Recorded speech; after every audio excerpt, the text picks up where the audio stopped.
Finally, nakarating din sa isa sa trending coffee shops dito sa Silang, Cavite.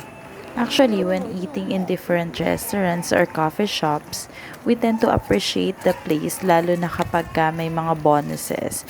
So when we see bonuses, meron kang free wifi, alfresco dining areas, and especially kapag meron silang sinesell na mga products. So dito sa coffee shop na ito, meron din silang ina-advertise na mga products like plants.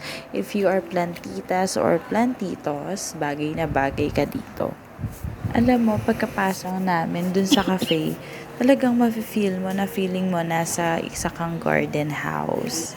So as of this moment, naka-order na kami and waiting for the other orders to arrive. So while waiting for the food, you can also look around and enjoy the surroundings and wait for your food to be served.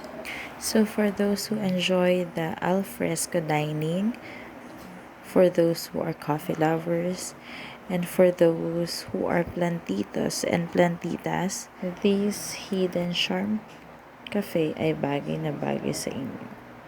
The address of the cafe is the South Wholesale Plants, Castilla Road, 4118 Silang, Cavite.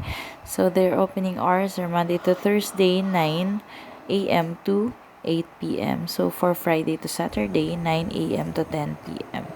You can also check their website and check in Google Maps and Waze for their exact location. Have fun!